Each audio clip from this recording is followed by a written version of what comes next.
Welcome, everybody, to our public council meeting here at City of Mount Pearl, November 14th, 2023. Council, there's nothing outside of the kit, but there is an agenda on your iPads or your other electronic device, and I'll call for a motion, please, to adopt today's agenda. Moved by Councillor Lane, thank you, and second by Councillor Locke. All in favor? Aye. And those opposed? Motion carried. Thank you. Just bear with me now. We'll do the lands acknowledgement. We begin today's public council meeting by respectfully acknowledging the province of Newfoundland and Labrador as the ancestral homelands of many diverse populations of Indigenous peoples, including the Beothuk, who have contributed to 9,000 years of history on the island of Newfoundland. Today, this province is home to diverse populations of Indigenous and other people. We acknowledge, with respect, the diverse histories and cultures of the Mi'kmaq, Innu, and Inuit. We honor this beautiful land together as we strive for collective healing and true reconciliation. Minutes before your council. Previous council meeting was October 31st. They need to be approved here tonight. Any errors or omissions, please? No hands are up. Okay, I'm going to call the question. Moved by Councillor Rice and second by Councillor Antle. All in favor? Aye. Those opposed? Thank you again. Motion carried. Is there any business arising, folks? Please quote the item number.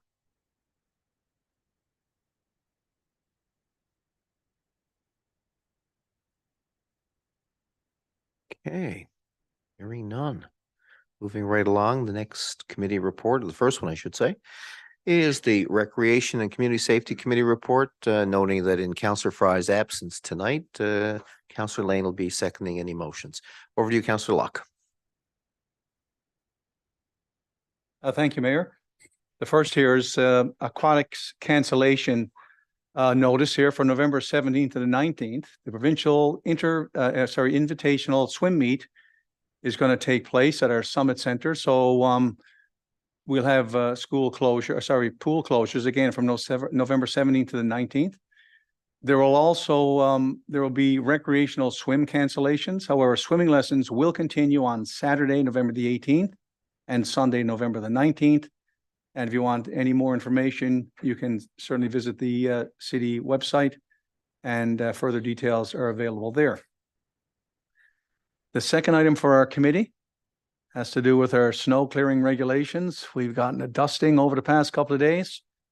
Just a reminder that our regulations, our snow clearing regulations, will come into effect on the first day of December 2023, straight through to March the 31st of 2024 inclusively. Any unattended vehicle that's not permitted to be parked on any street or city-owned land within the city between the hours of 1 a.m. and 8 a.m. And for further information, including fine amounts, again, you can visit the city website for further details. The third item for us is always a pleasant item. It's our Santa Claus Parade. The Mount Pearl Lions Club Santa Claus Parade is scheduled for the 2nd of December, 2023. Again, kudos to our Lions Club who've been doing this for, 60 plus years. I forget the exact number, but they always put so much work into it. It's always a great family event in the city. Hopefully the weather will cooperate, but either way, we'll have warm hearts and warm spirits along the route. Further details will be available on the city's website, or you can contact the Lions Club directly at 368-6186. And again, sincere appreciation to the Lions Club for their efforts to make this wonderful event come to fruition. The fourth item for us, in line with that, on the same date, December the 2nd of 2023, is our All is Bright at St. David's Park. And this is our annual lighting of the park in our Central Park here at St. David's. It will take place again Saturday, December the 2nd at 6 p.m. in the park, and will include singing of our favorite Christmas carols, performances by our school choirs, and of course, hot chocolate served by our friends at Salvation Army. And the big man himself in the lovely red suit will make an appearance for photos in the big red chair. So further details again are available on our city's website. And that is it, Mayor, for our committee report. I thank you. I appreciate that, but I'd like to engage in a little bit of a dialogue, Councillor. We could, and we bring in our regulations for banning parking, so to speak, during the winter months. We start on December 1st. The argument will be presented to us sometimes, we always have to consider it every year. Perhaps we should be waiting for the first snowfall. But yet the December 1st deadline has stood the test of time. Any thoughts from a committee perspective?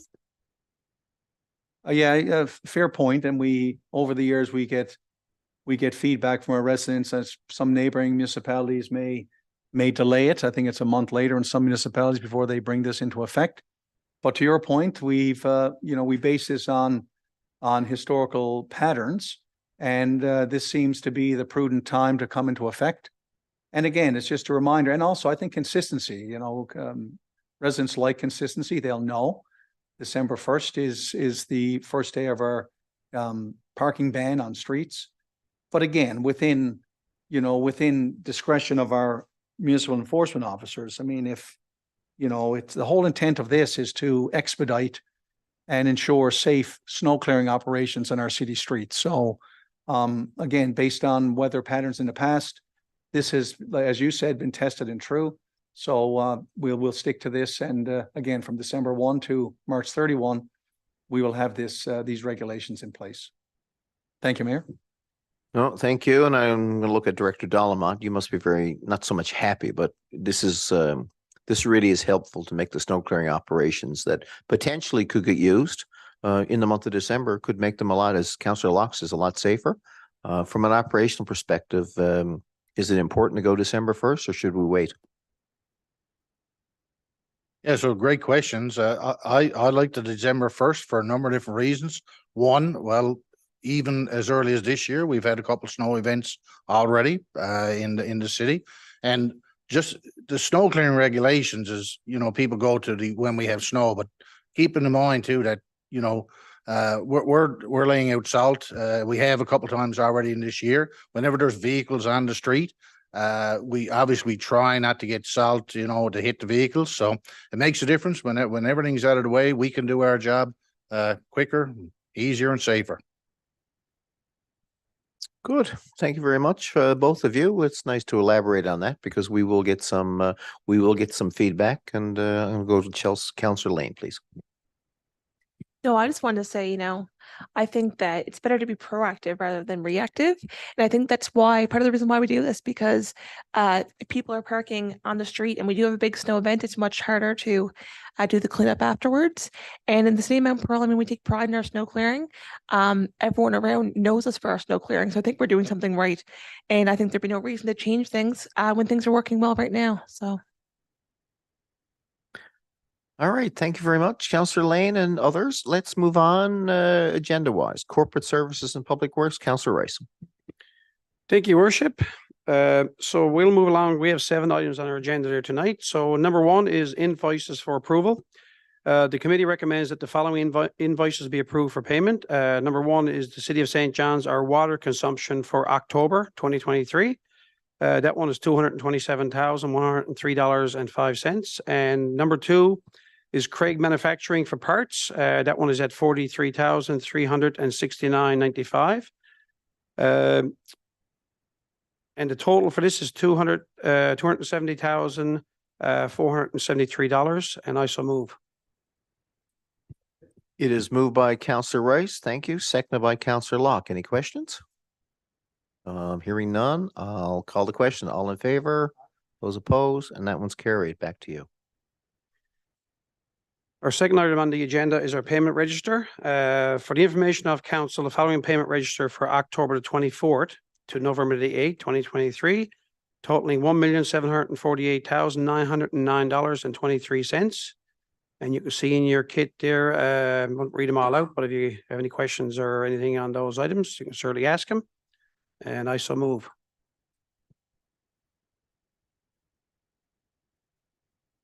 FYI only, okay. Off we go to item number 3. Request for professional development for Councillor James Locke. Next conference, which was on October 26, 2023, St. John's, Newfoundland. This matter was communicated to the Committee of the Whole via email, and the committee supports this request. The Corporate Services and Public Works Committee recommends that the professional development request from the Councillor James Locke to attend the EcoNext conference in St. John's on October 26, 2023 be ratified. And I so move. Thank you very much. It's moved by Councillor Rice and second by Councillor Locke. All in favor? And those opposed? Carried. Thank you. Number 4 on our agenda is our user group insurance renewal. At this meeting of October the 3rd and October the 30th, 2023, the committee reviewed information that the underwriter practice has changed, and the city is required to provide proof of insurance for all those booking city facilities. Previously, the city did not charge or require insurance for individuals' bookings. So effective in July 2023, anytime a third party is using the city facilities for their own purposes, the renter is required to provide a copy of their commercial general liability policy and ask that the city be named as an additional insured. If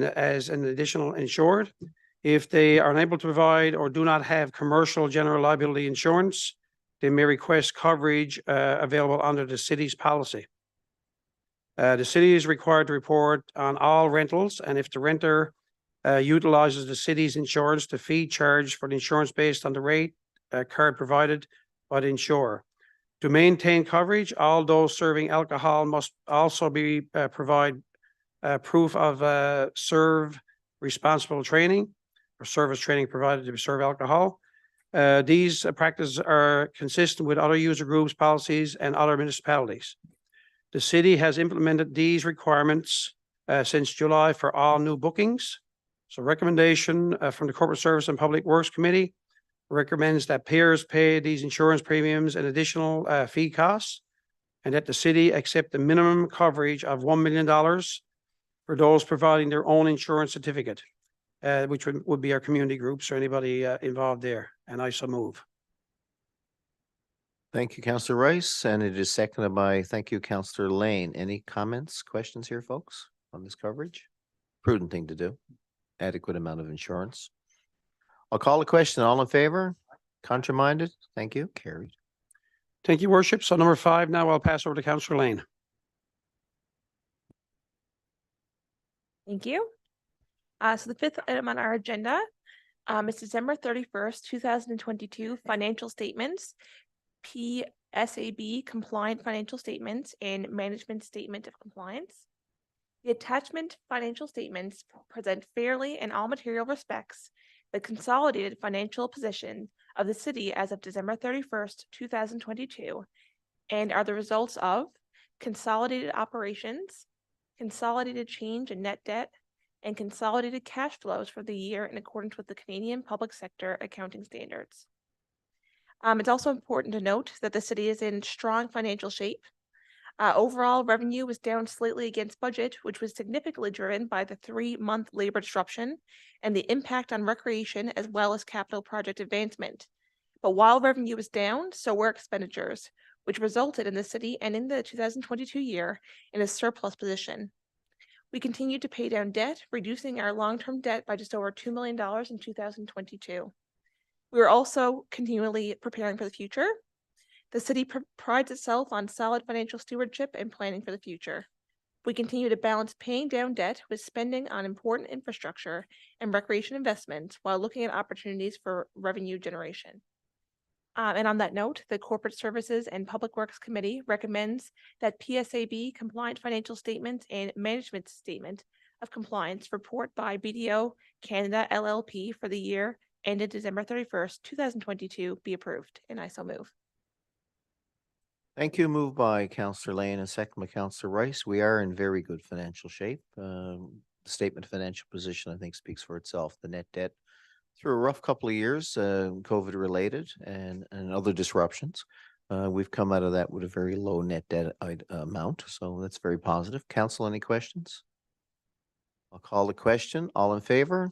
And those opposed? And that motion's carried. Thank you. Thank you very much. And the next thing we have here is our Public Works status report. So for roads, the work continues. Maintenance holes, catch basins, and curbs. Street sweeping is ongoing, as well as asphalt, household recycling, and bulk garbage. Lawn markers are being installed. Cleanup of freshly fallen leaves continues regularly since the initial cleanups. Preparation work is underway for the outdoor rinks, and the salt shed is full. For parks, the work continues at the Team Gushu baseball field. Litter and cleanup is ongoing, and work being carried out on the tree lighting at St. David's Park, which is going to be very exciting, by the way, as always. For our fleet, service and maintenance are ongoing, and all snow clearing equipment is ready for the 2023-2024 winter season. For UTM, general calls for plugged sewers, service locates, new water and sewer service inspections, camera inspections, and troubleshooting.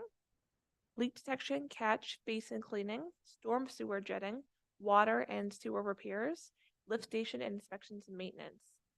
And council, you can see there the water levels at Babel's Big Pond as of November 8th, 2023. They're still quite high, and we're in good standing for that as well. And that's it for our committee. Thank you.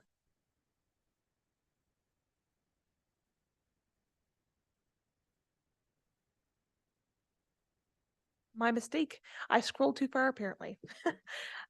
So number 6, the contract recommendation for flowers and hanging baskets, TP 23-031.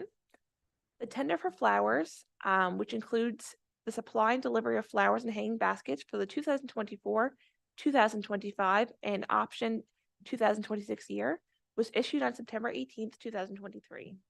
The tender closed on October 10th, 2023, and 5 bids were received. The lowest qualified bidder was Pat's Plants and Gardens for the years 2024, 2025, and for the bid amount of $57,147.24, HST included, as well as for the optional additional 2026 year and the amount of $32,927.69, HST included. The Corporate Services and Public Works Committee recommends that the contract for the supply and delivery of flowers and hanging baskets be awarded to the lowest qualified bidder, Pat's Plants and Gardens, for the bid amount of $57,147.24 for 2024 and 2025, with an optional additional year of 2026 in the amount of $32,927.69, which will be within the operational budgets for the 2024, 2025, and also for the 2026, should the city avail of the option for an additional year. And I so move. Thank you. Moved by Councillor Lane, second by Councillor Rice. I have to ask Councillor Locke to ask probably what's my question. Go ahead. Well, I was too, but I was just curious how we end up at year 3 being 32,000. I thought that's where you might be going.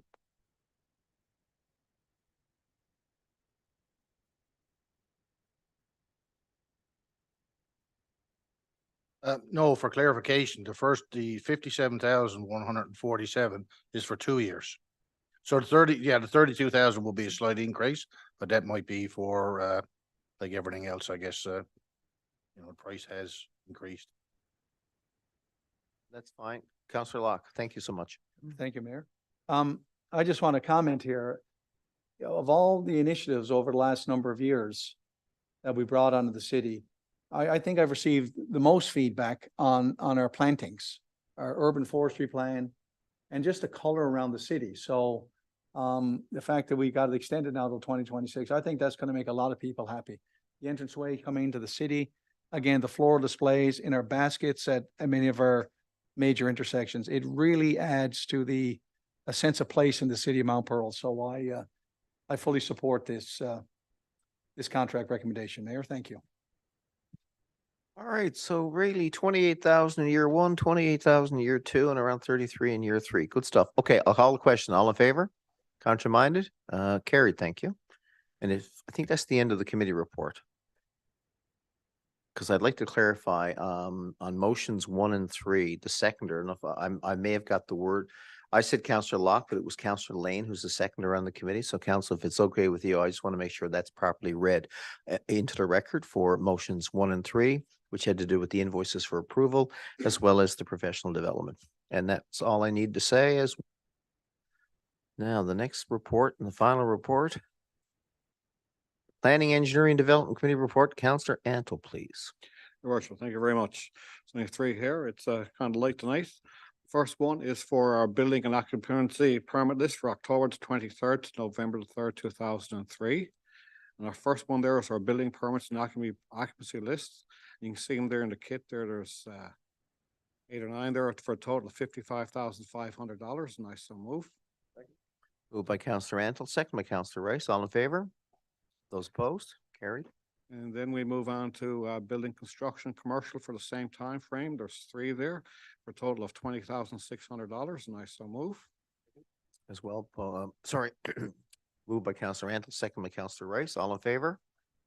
Motion, nobody contrary, motion approved. Thank you. And for the occupancy permit list, there's 4 there in our kit there, and that gives us a total of $76,100 for this time frame, and I so move. Second. Once again, moved by Counselor Antle. Thank you. And saying thank you to Counselor Rice for seconding it. All in favor? Contrary-minded? Carried. And for a development permit list for October 23rd to November the 3rd, there's 4 there in your kit, and there's no motion for that. That's just for information. Moved by Counselor Antle. Thank you. Second by Counselor Rice. All in favor? Those opposed? And the development permit listing is approved. Thank you. And now for our capital projects update. And right now, we're nearing completion for our 2023 construction season. And we certainly wish to thank our residents for putting up with us and you keep your patience going. We're almost done. Right now, Birch Avenue, the upgrading is almost complete. It'll be done by November 22nd. You can check it out, and I just passed on the way up. The guys down there working right now, working hard, and everything should be up and running by the 22nd with the first layer of base coat of pavement. Last weekend it was a little cold, and you might have noticed some people complained to us or mentioned to us that they had some pipes freezing. And I know our contractors have been working diligently with all the residents down that area to try to keep your water running while that happens. And by the 22nd, everything will be back up and good. Our Farrell Drive and Holden Street to Evans Place, the season suspension of work starts at November 22nd, and that will resume again in 2024, as soon as the snow goes. And our asphalt and concrete maintenance holes, repairs are ongoing and are near completion for the season. And that's everything for our report, Your Worship. Thank you so much. Roundtable Council. I'm going to start with Counselor Locke. Thank you, Mayor. Just 2 brief ones for me. First off, I just want to speak to our Remembrance Day Assembly held over the weekend. And despite the inclement weather, I was very impressed with the turnout. We've seen over the last number of years, increasingly more so, our residents are coming out to commemorate and show the support that our veterans so rightly deserve. So again, kudos to the organizers, but again, thanks. Several of the veterans, mentioned how heartwarming it is to see the numbers of people coming out increasingly. And despite the terrible weather, they still came out, which was nice to see. I know Councillor Antle was just speaking about capital projects update. I just have had a couple of questions from residents regarding the work done on Olympic Drive up there, the new, I guess, scratch and patch, or the mill and the grinding, and then we covered it over. But we have a few of our service holes that are dipped below, and we got reflective tape on that. And their question was, going forward, how long, this might stay like this. And I, said to them, there'll be certainly no major work done this time of the year. But I don't know if our directors can speak to that, to, plans going forward. Their comments were, they were curious as to how long this reflective tape was going to last once the plows come out. And some of them, they can be deep if you don't know where they are. So they asked if I could bring this up today, and I'll ask the director if we can get a response to that. Thank you, Mayor.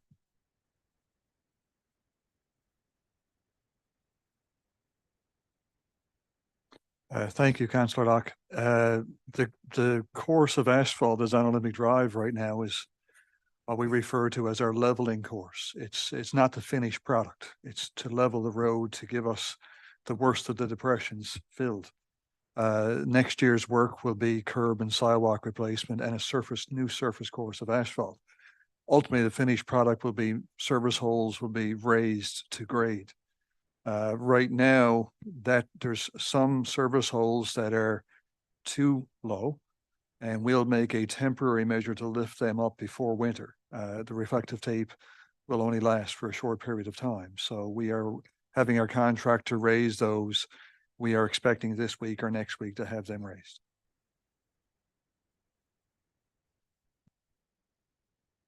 Thank you, Director. That's good to know.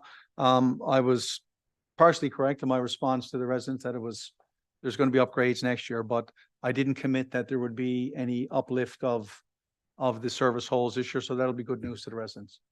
Thank you for the response. Thank you, Mayor. Well, you're welcome. It's a very busy road, so I'm not surprised that someone has noticed. It's awkward at night, right? Dark, brand new pavement. And then again, the reflector tape certainly goes a long way. I want to give staff kudos for doing that. And ultimately, before the winter sets in, we'll have the manholes raised. Over to you, Councillor Antle. Great minds think alike, Councillor Lack, because we brought that up in committee today.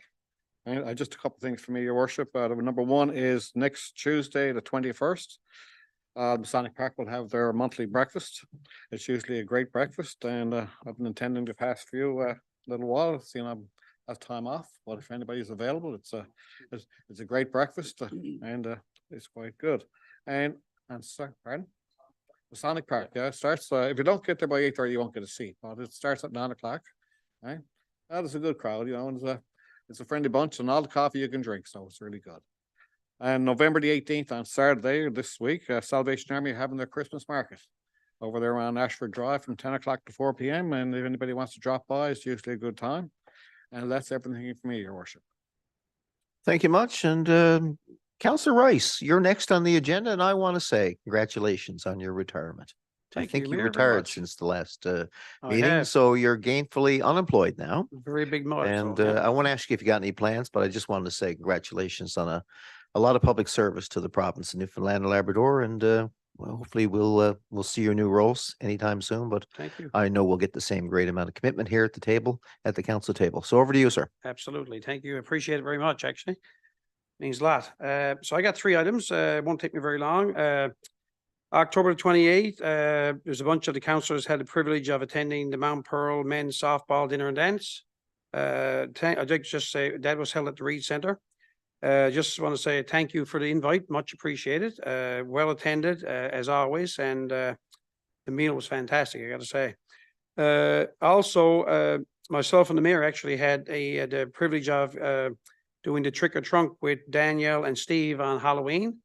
That went over real well, and we could not believe the amount of kids that were out this year compared to other years. I mean, it seems like every street we went to was filled up. I'm hoping that new young families are moving into Mount Pearl. That's what it seems like anyway. So, but it was a great night, and we even rescued a dog up on LaSalle. They came through the door. So, yeah, I was on duty. And one other thing, I want to say big congratulations actually to our planning department here at the city, Alana Felt, and our director, Jury Antle, and all the staff that are in the planning department. We attended our town planning day on November the 8th. Myself and Councillor Antle had the privilege of going down to that. It was a phenomenal event and well attended by a lot of people from around the area.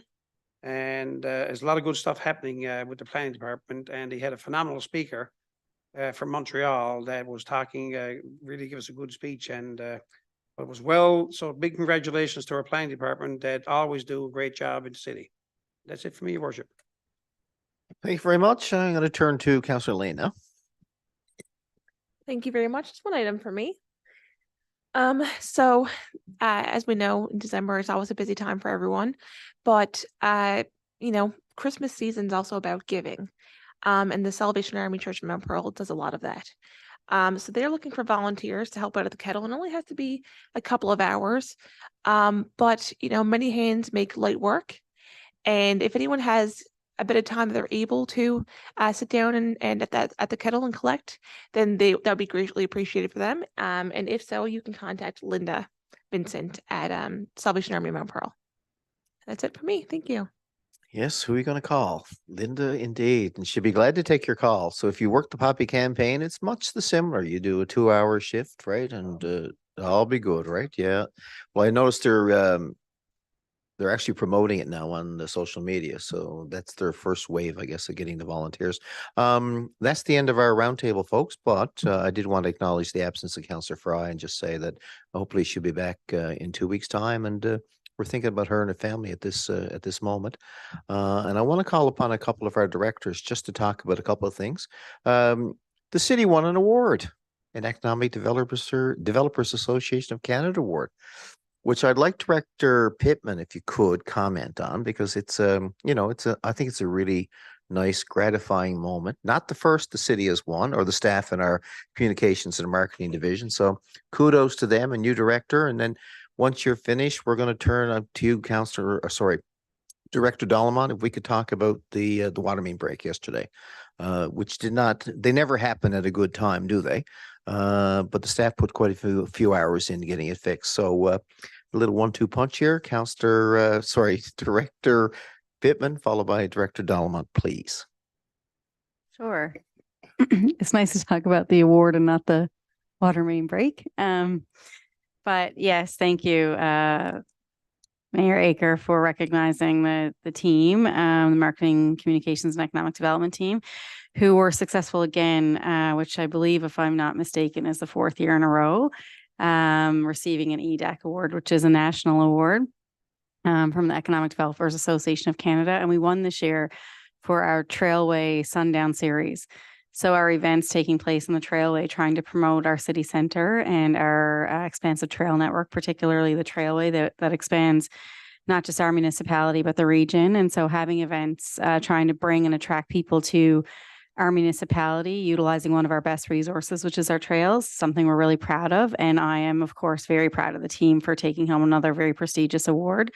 And more than the award is just to the team for recognizing that we have to promote our assets, and economic development is more than businesses. It's also residents and attracting and retaining people to visit our city, and then hopefully become permanent members of our city. So thank you for recognizing that.